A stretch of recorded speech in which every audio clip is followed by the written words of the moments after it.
आज पवित्र गणेश चतुर्थी एवं एभली एक शुभ अवसर रे एवं ता सहित मध्य आसंता काली ओडिशार कृषिभित्तिक पर्व नुआखाई पर्व आसंता काली हेबा पई जाउची। एही अवसर रे आज राज्य सरकार जो योजना अच्छी सीएम किसान आउ से अधीन रे विशेष करी आमे कृषकंकर जो आय केमती वृद्धि हो पारिबो, चाष काम केमती आहुरी भल हो पारिबो, सेथिपाई कृषक समृद्धि योजना ये योजना माध्यम रे आमे सीएम किसान स्कीम रे आमे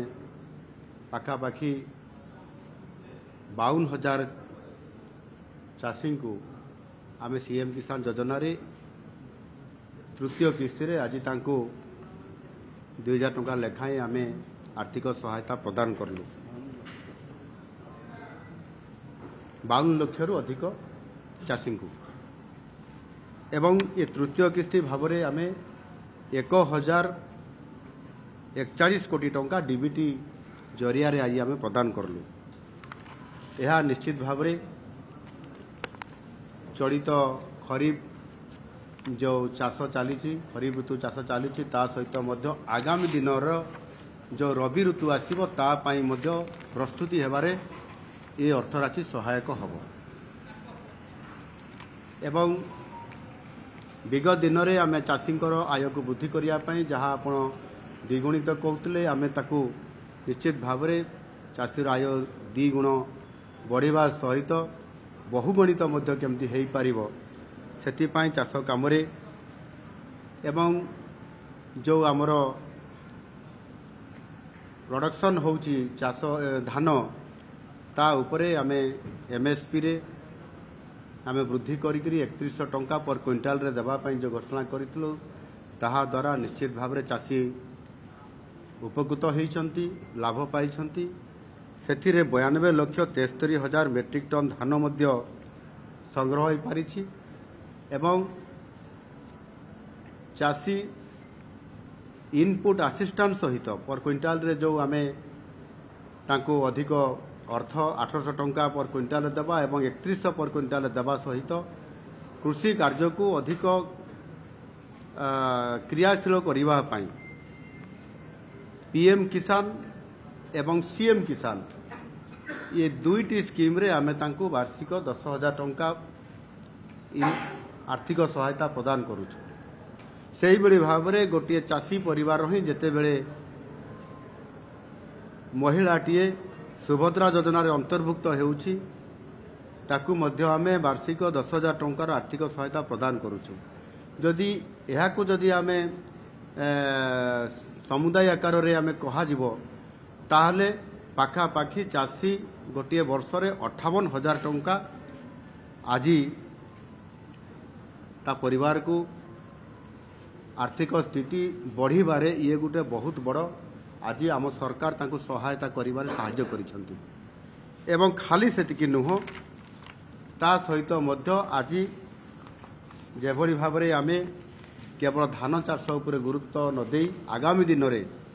केतेबेले अदिनिया वर्षा होउची, केतेबेले बन्या होउची, बात्या भी होउची, से कारणरू मध्य आमे किभली भाव रे इंटीग्रेटेड फार्मिंग करिबा पई एवं ता सहित मध्य आपनकर क्रॉप डाइवर्सिफिकेशन करिबा पई अर्थात अर्थ जातीय फसल उपरे तैल जातीय फसल पनीपरिबा उपरे मध्य गुरुत्व आरोप करिबा पई आमे जो डाइवर्सिफिकेशन करिया कथा कहूचु से आधार रे चाषी निश्चित भाव में आगामी दिन में तार आय जदि आमे से क्षेत्र में सफल हो चाषी आ द्विगुणित तार अर्थ आय रे पाइबो नाही से बहुगुणित पाई परिबो आ ताकू सेथिपाई आमे गुरुत्व दउछु। विशेष करिकी जो सीएम किसान अधीन रे जो चाषी माने अछंती एवं से माने सीएम किसान पाइला परे मध्य तांकर परिवार रो जो छात्र छात्री माने जो माने विशेष करी आपनकर वैषयिक स्तरीय जो माने उच्च शिक्षा पाठ पढ़ापी जो मैंने जीवे कृषि विद्या निधि योजना ये जो करा जायछि गोटे छात्रवृत्ति साहाय्य देवाई यह से परिवार सहित जोड़ी हो जाइछि एवं से परिवार पिला माने आज लाभान्वित होउछंती एवं जहाँ आम देखिलु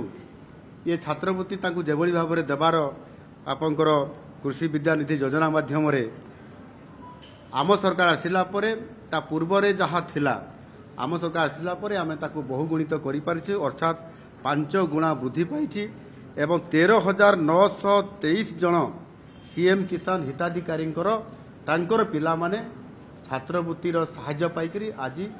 वैषयिक क्षेत्र से डाक्तरी पाठ पढ़ू इंजीनियरिंग पाठ पढ़ू एभली क्षेत्र में आज से पाठ पढ़ार सुजोग आज आर्थिक सहायता ये कृषि विद्यानिधि छात्रवृत्ति माध्यम आज गोटे छात्री आसीथिला गोटे कृषि परिवार बौद्ध जिलूर एवं सी कटक एसबी मेडिकल रे सी तृतीय वर्ष मेडिकल छात्री हिसाब से अध्ययन करुच्ची साधारण कृषि परिवार आसी एवं से ये जो छात्रवृत्ति आज केते सहायता आज हो पारी एवं से जो 13,923 जन सीएम किसान हिताधिकारी माने से परिवार आज से बेनिफिट पाउछंती 53,69,00,000 टंका आज से परिवार को आम दे पारिछु एटा गोटे बहुत बड़ सफलता कहुपर आगामी दिन में भाव में आम सरकार चाषी परिवार प्रति जत्नवान अछंती एवं सेथिपाई किभली भाव में क्रॉप डाइवर्सिफिकेशन माध्यम एवं आपंकर जो रहिला इंटीग्रेटेड फार्मिंग जो थे मत्स्य चाष कर पशुपालन हिसाब से प्राणी पालन कर गोपालन कर आर्थिक प्रोत्साहन मुख्यमंत्री कृषि उद्योग योजना माध्यम जिते चाषीटे कृषि काम करने जिते से बाहर ताकू 1 कोटी टंका पर्यंत सब्सिडी देवार जो व्यवस्था आज अच्छी आज सौभाग्य ए क्षेत्र में आज अनेक शिक्षित युवक युवती माने कृषि कार्य नियोजित होगापाई उद्योगी होगापाई जो चेष्टा करुँच आज सफलतापूर्णक भाव में आज बहु संख्यार से आज जोग दौरान आगामी दिन में ये कृषि क्षेत्र में जो थे कि आमको 60% लोक इथिरे विशेष करके निर्भरशील रोचंती सेमानकर आय बढ़िले राज्यर आर्थिक स्थिति रे दृढ़ता आसीबो ताकू सुनिश्चित करने आमे जो निष्पत्ति नेचु जो संकल्प नेचु ता निश्चित भाव में आगामी खूब कम दिन भितर ताकू पूरण करि पारिबो। धन्यवाद।